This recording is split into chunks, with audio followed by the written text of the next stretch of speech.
सेजल और देव सागर किनारे बैठे थे। देव ने सवाल पूछने की परमिशन मांगी तो सेजल ने हामी भर दी। देव ने थोड़ा रुककर पूछा, आपको क्या पसंद है, पहाड़ या पानी? सेजल ने हैरानी से पूछा, ये कैसा सवाल है? देव ने सेजल की हथेली अपने हाथों में लेकर शरारती ढंग से कहा, सवाल तो सही है, पर लगता है आप समझकर भी बताना नहीं चाहती। पर डोंट वरी, अब आप मेरे मुंह से सुनना चाहती है तो फिर ठीक है। पूछना यह है मिसेस मित्तल, आप हमारे हनीमून के लिए कहाँ जाना पसंद करेंगी, बर्फीले वादियों में या फिर सागर की मदमस्त लहरों में? देव की बातों से सेजल की आंखें शर्म से झुक गई। ये आप डिसाइड कीजिए, मैं इस बारे में कुछ नहीं कहूंगी।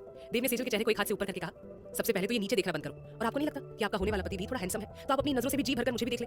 Look at me once.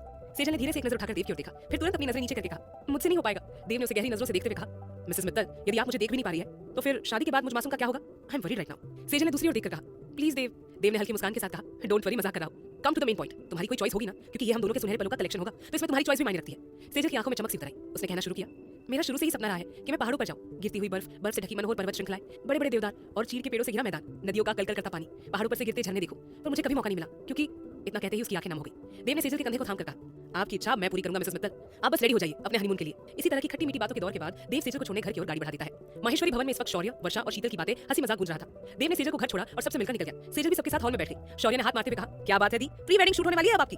Sejal से पहले शीतल ने उसकी ओर क्वेश्चन मारकर कहा, आपके टाइम तो वो भी करने की जरूरत नहीं है, क्योंकि लड़की तो आधे से ज्यादा टाइम यही होती है। मतलब? शौर्य ने जल्दी से पूछा और वर्षा की तरफ देखा तो वर्षा ने नजर नीचे कर ली। तभी सुमन ने पूछा, शीतल बेटा तुम कब से लीव ले रही हो? शीतल ने कहा, माँ मैं कल मैसेज डाल दूंगी, फिर 2 दिन बाद गणेश पूजन और हल्दी की रस्म शुरू हो जाएगी, तो मैंने उसी हिसाब से लीव का अप्लाई किया है। शेखर जी ने सिर हिलाकर कहा, ठीक है बेटा। फिर वर्षा से कहा, बेटा काफी देर हो गई है, तुम भी घर चले जाओ। शौर्य जाओ बेटा, वर्षा को घर छोड़ाओ। शौर्य ने जगह से उठते हुए कहा, मैं बस फ्रेश होकर आया, कहकर वो वॉशरूम की ओर भागा। शीतल सेजल की शॉपिंग देखने में बिजी हो गई, जबकि शेखर जी सोने चले गए। वर्षा को अकेले देख सुमन जी उसके पास आई और उसके हाथों को थाम कर कहा, तो तुम शौर्य को पसंद करती हो? सुमन के मुंह से ये सुन वर्षा अचकचाते हुए इधर-उधर देखकर बोली, आंटी वो तो बस सुमन ने उसके सिर पर हल्की सी चपेट लगाई। अब अपनी मां से झूठ बोलोगी, मुझे सब समझ आता है, लेकिन मैं सही वक्त का इंतजार कर रही थी। शौर्य के लिए तुमसे बेहतर चुनाव हो ही नहीं सकता था। जीती रहो बेटा, मैं आज ही शेखर जी से इस रिश्ते के लिए बात करूंगी।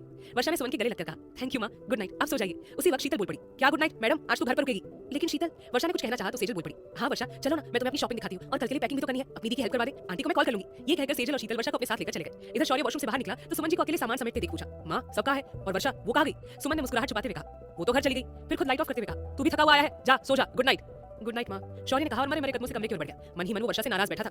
मेरे लिए 5 मिनट भी वेट नहीं किया और मैं यहाँ उसे अकेले मिलने के लिए बस मरे जा रहा हूँ। सोचा था घर छोड़ने ही सही, फुर्सत से बात करने के लिए 2 पल तो मिलेंगे, लेकिन मैडम तो अकेले ही घर चली गई। बड़बड़ाते हुए वो कपड़े चेंज करने के लिए वॉशरूम चला गया। टी-शर्ट लोअर पहनकर शौर्य अपनी किताब देख रहा था कि तभी दरवाजे पर नॉक हुआ। शौर्य ने अनमने ढंग से कहा, शीतल तू कब से दरवाजा नॉक करने लगी? दरवाजा खुला है। ये कहकर वो वापस किताबों में झुक गया। तभी गर्म कॉफी की महक उसके नाक में गई तो खुश होकर कहा, वाह आज तो बिना बोले। इतना कहते ही शौर्य की आवाज गले में अटक गई, वर्षा तुम? शौर्य खुशी से लगभग चीख पड़ा, लेकिन तुम तो घर जा चुकी थी। वर्षा ने टेबल पर कॉफी रखते हुए कहा, जाने वाली थी पर दी और शीतल ने रोक दिया। मतलब? शौर्य ने जोश में कहा, तुम इतनी देर से घर में हो और मैं पता नहीं तुमसे बात करने के लिए क्या क्या जुगाड़ बैठा रहा था। वर्षा मुस्कुराई, फिर आहिस्ता से कहा, आप कॉफी पी लीजिए, हम कल बात करेंगे, वैसे भी काफी रात हो गई है। वर्षा रुको, शौर्य ने कहा तो वर्षा टिक गई। क्या हुआ शौर्य, आप एकदम सीरियस कैसे हो गए?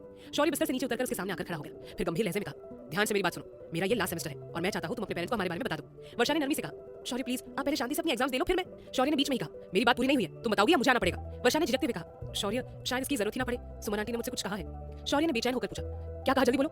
वर्षा ने शौर्य के कान के पास जाकर कहा, अभी मूड नहीं है, कल बताएंगे। इतना कहकर वो भागने को हुई कि शौर्य ने एकदम से उसकी कलाई पकड़कर अपनी ओर खींच लिया। शौर्य ने वर्षा को अपनी बाहों में कसते हुए कहा, मैं इतने सीरियस टॉपिक पर बात कर रहा हूं और तुम मजाक के मूड में हो। वर्षा ने कसमसाते हुए कहा, शौर्य प्लीज छोड़िए ना, गेट खुला है, कोई आ जाएगा। उसी वक्त नीचे से बर्तन गिरने की तेज आवाज आई तो वर्षा का दिल उछलकर बाहर आ गया। वो हाथ छुड़ाकर कमरे से भागी। नीचे किचन में पहुंची तो वहां शेखर जी पानी पी रहे थे। वर्षा ने हैरानी से कहा, अंकल आप इस वक्त किचन में, कुछ चाहिए आपको? शेखर जी ने गंभीर स्वर में कहा, पानी पीने आया था, तुम जाओ जाकर सो जाओ, मैं लाइट ऑफ करके चला जाऊंगा। फिर मन ही मन कहा, मैं कल बात करूंगा सुमन से, शौर्य और वर्षा का इस तरह मिलना ठीक नहीं है, कुछ गलत हो इससे पहले रिश्ते में बांधना होगा। हालांकि मेरे दोनों बच्चे समझदार हैं, पर फिर भी अब उनके रिश्ते पर मोहर लगानी पड़ेगी।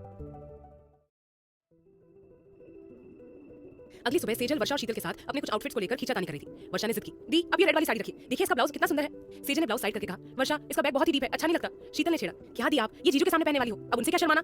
सेजल ने शर्मा कर कहा, बहुत शरारत हो गई है, तुम दोनों जाओ यहाँ से, मैं अपने आप डिसाइड कर लूंगी। वर्षा ने चंचल अंदाज में कहा, चल शीतल शायद दी को और भी कोई हॉट सी ड्रेस रखनी होगी, आज पूरे होश उड़ाने हैं जीजू के। सेजल ने कपड़ा वर्षा को फेंक कर मारा, स्टॉप इट, बकवास बंद करो, जाकर अपना देखो, तुम दोनों आज क्या पहनने वाली हो, और स्पेशली वर्षा तू देख लेना। वर्षा ने हंसी पर ब्रेक लगाई, दी मैं क्यों, मेरा प्री वेड शूट थोड़ी है। सेजल ने आंखों में शीतल को इशारा किया तो शीतल ने भी लंबी सी मुस्कुराहट के साथ कहा, वैसे वर्षा वहाँ भाई तो होंगे, कहो तो करवा दे शूट, क्या तुम लोग भी? वर्षा शर्माते हुए कमरे से निकल गई तो शीतल हंसते हुए उसके पीछे गई। सेजल ने फिर से रेड साड़ी उठाई और बैग में डालते हुए कहा, आज के दिन को स्पेशल बनाने के लिए हमारी ओर से आपके लिए शॉकिंग सरप्राइज है पतिदेव। सब बच्चे अपनी पैकिंग कर घर से इकट्ठे गाड़ी में निकल गए। दीवान जी ने पहले खबर दे दी थी कि शेखर और सुमन जी उनके और कृष्णा जी के साथ गाड़ी में फार्म हाउस जाएंगे। पहले बच्चे एंजॉय कर ले और फोटोशूट हो जाए, फिर शाम तक वो पहुंच जाएंगे। सबके जाने के बाद घर की घंटी बजी तो सुमन ने दरवाजा खोला। दरवाजे के पार वर्षा की मां अरुणा और पिता अजय खड़े थे। सुमन ने दोनों को ड्राइंग रूम में बिठाया और शेखर जी को आवाज दी। अरुणा ने थोड़ा हिचकिचाते हुए पूछा, क्या हुआ सुमन, भाई साहब ने अचानक ही कॉल करके आने को कहा, सब ठीक है ना? शेखर जी अंदर आते हुए बोले, नमस्ते, आप दोनों पहले आराम से बैठिए। अजय हमें आपसे वर्षा के बारे में बात करनी है। अजय ने हैरानी से पूछा, क्या हुआ शेखर, वर्षा से कोई गलती हो गई? सुमन ने मुस्कुराकर कहा, अजय जी आप परेशान मत होइए, वर्षा कभी कोई गलत काम नहीं कर सकती, हम तो वर्षा को हमेशा अपने पास रखने का सोच रहे हैं, इसी सिलसिले में आपको बुलाया है। सुमन की बात सुनकर अरुणा और अजय ने हैरानी से एक दूसरे की ओर देखा तो सुमन ने हंसते हुए कहा, मैं आपकी लाड़ो को अपने शौर्य की दुल्हन बनाना चाहती हूँ, क्या आप दोनों इस रिश्ते को स्वीकार करेंगे? ये सुनते ही अरुणा भावुक हो उठी। बैठे बिठाए इतना अच्छा परिवार और लड़का मिल गया, अब अपनी लाड़ो को उसके असली घर भेजने की तैयारी तो करनी पड़ेगी। अजय ने शेखर के सामने दोनों हाथ जोड़कर कहा, शेखर, तुमने वर्षा को अपने घर की बहू बनाने का जो फैसला किया है, उसके लिए मेरे पास कोई शब्द नहीं है जो मैं तुम्हारा शुक्रिया अदा कर सकूं। वर्षा बहुत किस्मत वाली है जो उसे शौर्य के जैसा जीवन साथी मिलेगा और आपके जैसे सास ससुर के रूप में माँ बाप। मुझे ऐसा लग रहा है जैसे मैं कोई सपना देख रहा हूँ। शेखर ने नरमी से कहा, पहले तो आप ये हाथ जोड़ना बंद कीजिए। देखिए, वर्षा और शौर्य के रिश्ते पर तो आज मोहर लगी है और हमने सोचा है कि वर्षा और शौर्य की सगाई सेजल की लेडी संगीत वाले दिन कर दी जाए। अरुणा ने जल्दी से कहा, पर भाई साहब 2 दिन ही बचे हैं, फिर इतनी तैयारियां। सुमन ने बीच में ही कहा, अरुणा, अभी शौर्य का एमबीबीएस का फाइनल सेमेस्टर है, तो अभी हम परिवार वाले ही इनकी सिंपल तरीके से सगाई करवा देते हैं ताकि दोनों के रिश्ते को एक नाम मिल जाए। शादी हम शौर्य की डॉक्टरी पूरी होने के बाद धूमधाम से करेंगे। हो सकता है जब तक शीतल के लिए भी कोई अच्छा रिश्ता मिल जाए तो दोनों बच्चों का एक साथ काम हो जाएगा। दोनों बेटियों को विदा करने के बाद मुझे भी तो मेरे घर पे बेटी चाहिए, तो वर्षा के रूप में मुझे बेटी मिल जाएगी और शौर्य को दामाद की जगह तुम बेटा बनाकर रखना। सुमन की बातें सुनकर अरुणा और अजय दोनों ही संतुष्ट हो गए। शेखर जी ने कहा, अभी वर्षा और शौर्य को कुछ नहीं बताना है, बच्चों के लिए सरप्राइज रहेगा।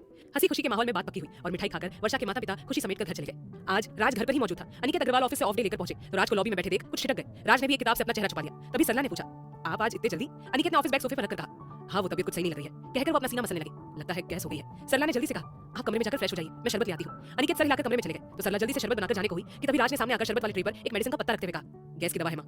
सरला हल्का सा मुस्कुराई फिर कमरे में चली गई। राज किताब लेकर वापस बैठने को हुआ ही कि तभी उसका मोबाइल बजा। उसने अनमने ढंग से मोबाइल कानों से लगाकर कहा, देव यार मैं नहीं आ रहा फार्म हाउस, मुझे आराम करना है। दूसरी तरफ से आवाज आई, बेटा आराम तो फार्म हाउस पर भी हो जाएगा, आ जाओ। और भरत, नीलिमा, छोटी कुशा को भी लाना।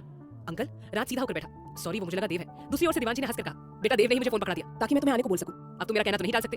जी अंकल। राज ने अच्छे बच्चे की तरह कहा, मैं भाई भाभी के साथ फार्म हाउस पहुंचता हूं। इतना कहकर कॉल कट की और भरत को कॉल मिलाने लगा। इधर निशांत और अंजलि मेन साइट पर पहुंचे होते हैं। फार्म हाउस जाने के इरादे से वो दोनों सुबह ही साइट विजिट कर वहीं से इकट्ठे निकलने वाले थे। विनोद के आते ही निशांत उसे सारी अपडेट देता है। अंजलि कैबिन के अंदर जाकर कुछ पेपर वर्क करने में बिजी थी। निशांत ने साइट को देखकर कहा, विनोद एक बार ये माल और आरसीसी का सामान चेक कर ले, वो आज मुझे और अंजलि को जल्दी। अचानक निशांत का फोन बजा तो उसने दूर हटकर कॉल पिक की। हेलो पापा। निशांत ने कॉल उठाते ही पूछा, क्या हुआ? दूसरी तरफ से दीवानजी ने थोड़े चिंतित स्वर में कहा, बेटा फ्रांस से जो कल क्लाइंट्स आने वाले थे उनका फोन आया है, अभी आधे घंटे में ऑफिस पहुंच रहे हैं, मुझे तो आने में देर लगेगी, क्या तुम वहां पहुंच जाओगे? निशांत ने सिर हिलाकर कहा, डोंट वरी पापा, मैं ऑफिस के लिए अभी निकलता हूं। निशांत के चेहरे पर परेशानी के भाव देख विनोद ने पूछा, क्या हुआ निशांत, एनी प्रॉब्लम? अगले एपिसोड्स 12 AM पर फ्री मिलेंगे।